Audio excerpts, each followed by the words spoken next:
Bien, continuando con nuestros temas, ahora hablamos de lo que es el mundo codo. Bueno, primero que nada hablamos de la estructura distal de lo que es la paleta humeral, ¿sí? Entonces lo que hay que recordar acá a grandes rasgos, sí, obviamente son la disposición o el tipo de fracturas que se pueden presentar. En este caso tenemos lo que son las fracturas extraarticulares, ¿sí? Por encima de los cóndilos de esta paleta humeral, o las fracturas intraarticulares, ¿de acuerdo? Que como están viendo pueden comprometer dentro de la articulación, ¿sí? Entonces estas fracturas intraarticulares, por supuesto que siempre tienen que ser quirúrgicas. Ya saben, uno de los mandamientos de la AO es que cualquier trazo de fractura intraarticular, ¿sí?, tiene que ser reparada al 100%. Entonces acá en las decisiones nunca hay un manejo conservador, no hay un yeso, siempre tiene que ser quirúrgico las lesiones o las fracturas de húmero, distal, la paleta humeral.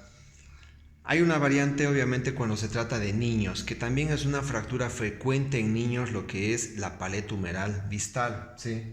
Solo que recordaremos que en los niños es un poco más complejo, ¿de acuerdo? Porque en los niños la paleta humeral más o menos se presenta así, o sea, no tiene esta anatomía que conocemos y son años de poder ver. ¿Por qué? Porque obviamente tenemos que recordar que en los niños acá son núcleos de crecimiento, ¿de acuerdo? Entonces, recuerdan la clasificación de Salter y Harris, pueden haber varias combinaciones de una fractura de núcleo de crecimiento que hay que saber investigar según el antecedente de cómo se produjo la lesión, y también saben que un arma importante es una radiografía contralateral para poder saber qué tipo de fractura podemos tener, que ya les digo, a veces solamente viendo núcleos de crecimiento uno puede pasar desapercibida una lesión. Las fracturas en los niños presentan una complicación gravísima que se llama el síndrome de Volkmann. ¿Qué es esto? ¿Qué es el síndrome de Volkmann y por qué se necesita aprender esto? Lo que pasa que en los niños, en estas fracturas a nivel de codo, a nivel de la paleta humeral, que generalmente lo clásico es el niño que está jugando en la cama, brincó de más y cayó con el brazo hacia el piso. Y ahí es que se producen estas fracturas. Entonces lo peligroso acá es que la persona que maneje este tipo de lesiones, por ejemplo, se anime a hacer una reducción en vivo, ¿de acuerdo? Y posterior a eso le coloque directamente un yeso cerrado, ¿sí? Entonces, ¿a qué evoluciona? Y es este síndrome de Volkmann. Pero Volkmann básicamente es cuando el niño, después de este antecedente, imagínense, de fractura paleta humeral, manipulación, yeso cerrado, evoluciona con dolor, y luego la manito queda en garra, ¿sí?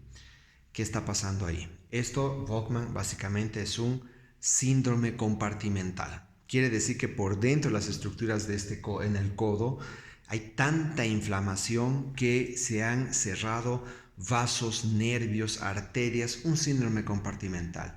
Y ya cuando estamos con la mano en garra, posiblemente ya sea muy tarde. Quiere decir que ya existe destrucción muscular, ya hay mucho daño en las partes internas, a veces llega una amputación, ¿de acuerdo?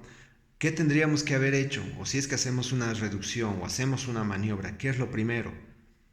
Price. Es lo que siempre les recalco y son las primeras clases. Price, el manejo de partes blandas es fundamental. Quiere decir que si obviamente vemos en este codito gran edema, hinchazón, qué sé yo, tenemos que dar protección, reposo, crioterapia, elevación, ¿de acuerdo? ¿Sí? Y compresión, ¿sí? Entonces, ahí tienen las pautas para que no existan estas complicaciones, como es la complicación de un síndrome de Volkmann, que es, imagínense, el desastre para un niño. A continuación, ¿qué otro tipo de patologías frecuentes tenemos a nivel de lo que es el codo? Es un dolor referido, ahora les voy a dibujar, desde las inserciones musculares que se encuentran a estos niveles. Entonces imagínense que acá estoy dibujando lo que es el epicóndilo y lo que es la epitróclea, ¿sí? Entonces, el paciente, lo que narra semiológicamente es que el paciente siente un dolor irradiado desde el codo hasta los dedos. Y de hecho él dice que ya cuando está tratando de agarrar los objetos siente debilidad en la mano, ya no le responde igual y el dolor va hasta el codo, hasta esta parte. El epicóndilo se encuentra aquí, ¿sí? del codo, ¿de acuerdo? Ese es el epicóndilo. Y la epitróclea es la parte interna, ¿de acuerdo? Esta parte interna. Ahora, el paciente refiere este dolor irradiado, a veces eso nos da a una confusión de que pudiera tratarse de algo neurológico, la irradiación. Pero el dolor no es intermitente, el dolor está presente todo el tiempo. De hecho, los pacientes refieren como un dolor de muelas, un dolor de hueso profundo ahí adentro todo el tiempo, junto con esta debilidad, ¿sí? Entonces nosotros tenemos que ir a hacer una digitopresión. Podemos ir a palpar el epicóndilo o la epitróclea. Bueno, el epicóndilo en particular porque está en relación a todos estos músculos epicondilios. ¿Cuáles? Son varios para que puedan repasarlos, pero básicamente para recordar qué músculos tenemos ahí, son todos los que nos permiten la extensión de los dedos, extensión pulgar, extensión carpo y lo que es también la supinación, ¿de acuerdo? Entonces todos estos son músculos epicondilios, ¿de acuerdo? Cuando uno palpa esto produce dolor. O puede presentarse esto mismo en los músculos epitrocleares, de acuerdo, con todos los músculos epitrocleares que son varios, pero básicamente recordando los que son flexores dedos, ¿sí? Flexor carpo, ¿de acuerdo? Entonces el dolor está manifiesto en este lugar. Ahora, ¿cómo se los conoce? A la epicondilitis clásicamente se la conoce como el famoso codo de tenista y a la epitrocleitis se la conoce como codo de golfista. ¿Por qué? Porque son los movimientos repetitivos los que producen el daño en estas estructuras, en estas inserciones musculares. Pero por supuesto que no solo se trata de ámbito tenis o de golf, puede ser la epicondilitis del barrendero, la epicondilitis de la secretaria, del cirujano, de lo que fuera. Simplemente es el movimiento repetitivo que puede producir la inflamación de estas inserciones, ¿de acuerdo? Métodos diagnósticos. La clínica es súper importante, no confundirse con una neuropraxia, ¿de acuerdo? Y los estudios pueden ir desde una radiografía hasta una ecografía que nos permite ver el grado de lesión que hay acá. ¿Cómo se maneja? Lo clásico es infiltrar estas estructuras. Se las puede infiltrar junto con reposo, medicación vía oral y va muy bien en su manejo, ¿de acuerdo? Manejo de epicondilitis o epitrocleitis. ¿Qué nervio realmente pudiera lesionarse a este nivel en codo? Entonces en codo, aquí ya había dibujado, podría ser como hablamos, el nervio radial finalmente se hace anterior a este nivel.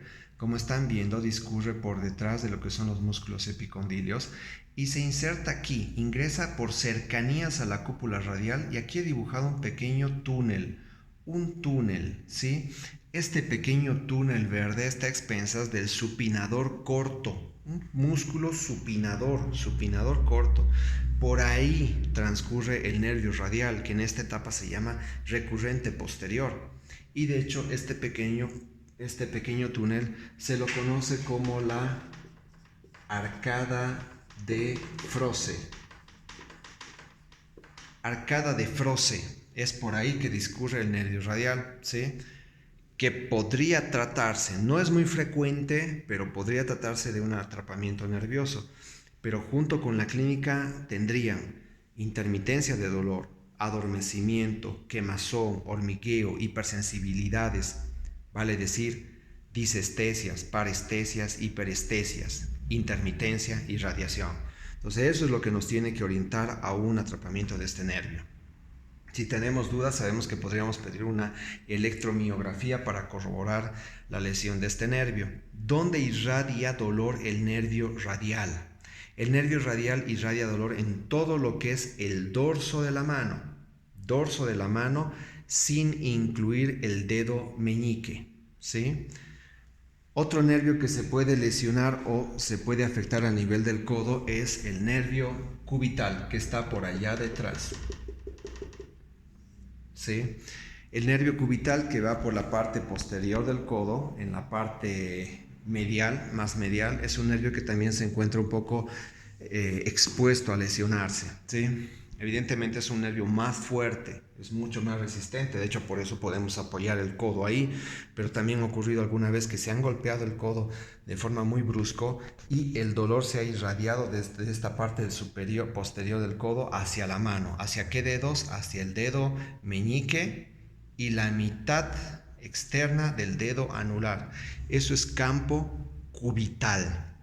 Entonces sería el siguiente nervio que pudiera estar relacionado a una lesión periférica, pero también no es común y es algo rara.